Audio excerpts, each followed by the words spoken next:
The arrival of Jason Williams in 1999 brought an electrifying shock to the NBA. One of several new faces in Sacramento is rookie point guard Jason Williams. Known by his immediate iconic nickname White Chocolate, Williams quickly became one of the league's most exciting and dynamic players. His skill set was a spectacle defined by an unorthodox street ball style. He specialized in flashy passes, wicked crossovers, and dazzling creative playmaking. He's even compared to the legendary Pete Maravich. Williams' debut for the Sacramento Kings was an event of anticipation and wonder, immediately establishing him against top point guards like Jason Kidd and Gary Payton. His confident play and aggressive flair quickly made him a fan favorite. He was an instant sensation. His swagger and highlight reel moves instantly captured the public imagination, changing the style and attitude of the Kings franchise. He brought the electric street game to the highest professional level. His flashy style has brought him plenty of attention this year. Here's his story. In the electric world of the NBA, every rookie's debut is a story of anticipation and wonder, and Jason Williams' first game was no exception. On this memorable day, the young and energetic Sacramento Kings, with their fresh talent Williams, faced a formidable challenge: the experienced and tactically superior San Antonio Spurs. Led by Tim Duncan, the Spurs were a force to be reckoned with, a true test for any newcomer. This clash wasn't just about winning or losing, it was about the start of a journey for Williams and a young team stepping up to learn from the best. Tim Duncan kicked off his second NBA season with a bang. He was wowing the crowd in San Antonio with some awesome dunks in the second half. The big fundamentals started the third quarter with a slam dunk that got everyone in the Alamo Dome super excited, leading to a scoring spree that put the Spurs way ahead. In the late 90s, the San Antonio Spurs were anchored by Tim Duncan, the big fundamental. Even in his second NBA season, he played with the quiet, surgical efficiency of a veteran.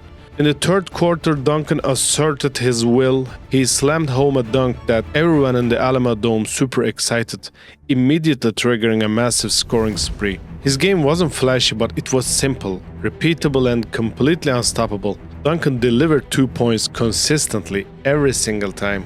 In that third quarter, the Spurs were on fire, outscoring Sacramento 37-21 and taking a massive 82-57 lead into the fourth. Duncan and Sean Elliott both dropped 8 points in that quarter. Duncan was the top scorer with the 19 points and grabbed 17 rebounds. Sean Elliott, who was back from a knee injury, added 14 points. Steve Kerr and Mario Elie, new additions to the Spurs, contributed 11 and 14 points off the bench. David Robinson, playing just 25 minutes, scored 12 points and had 10 rebounds. It was a rough start for the new-look Kings. The game reminded everyone of a simple NBA truth: if you cannot score, it doesn't matter how good your defense or passing is. The Kings learned this the hard way, struggling with their shooting all night. They ended up with 36.5% field goal rate, only boosted by a better fourth quarter. Coach Rick Adelman told them to focus on getting to the basket, especially when playing away, but after catching up a bit, they started rushing their shots again, which the Spurs took full advantage of. Rookie Jason Williams and Chris Webber did their best.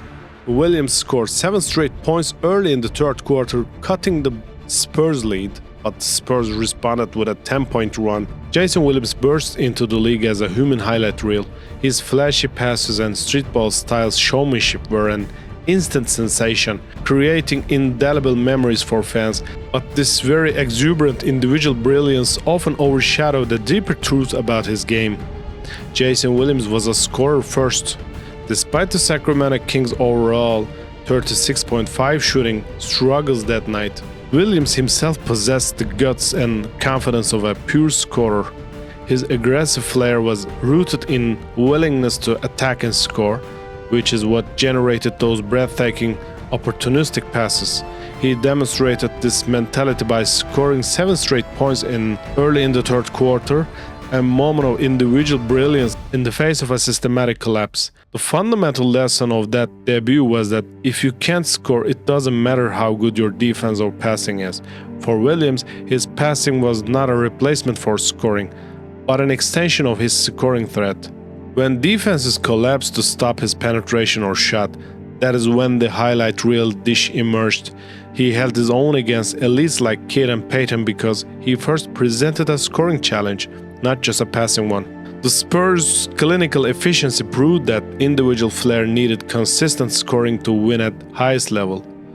Williams was a scorer whose talent was simply too unique and flashy for the NBA to immediately recognize his primary offensive purpose.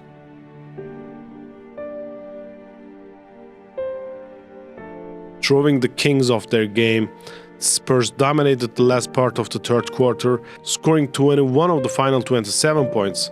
With Webber and Williams not scoring as much, the Kings struggled. Vlade Divac had a tough night too, only scoring 4 points.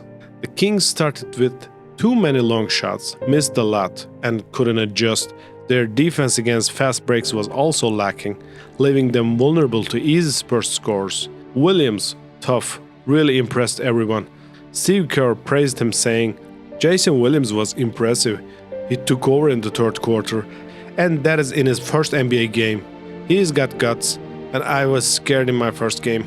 Jason Williams' scoring attack was as unconventional as his passing. While his flashy passes got all the attention, his primary scoring weapon was the pull-up jumper, often launched from or near the three-point line.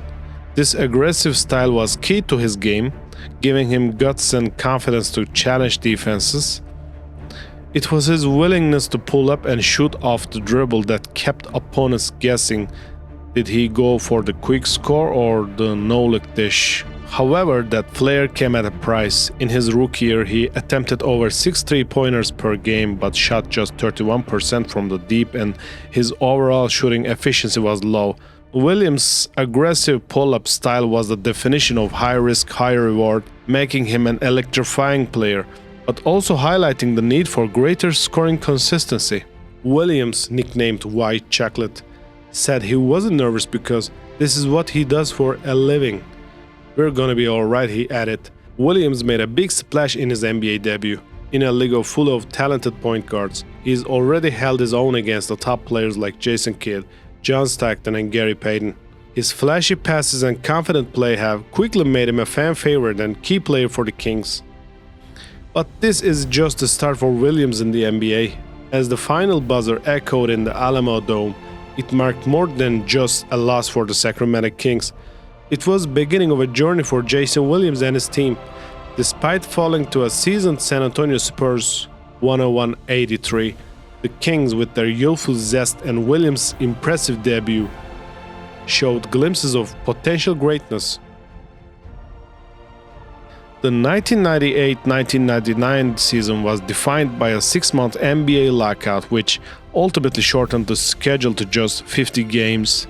Despite this condensed timeline, the Sacramento Kings were in the middle of a radical roster overhaul. They hired coach Rick Adelman and, most significantly, traded for All-Star forward Chris Webber.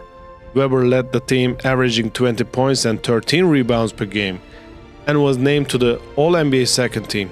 The Kings quickly built their new core, adding veteran Vlade Divac and rookies Jason Williams and Peja Stojakovic. This diverse international group signaled the major shift, playing an up-tempo, fast-paced brand of basketball that was high on entertainment but low on efficiency. The defeat was a valuable lesson in the harsh realities of NBA basketball, where experience and tactical prowess often triumph. But for Williams and the Kings, this was just the first chapter in what promises to be an exciting and evolving story in the world of basketball.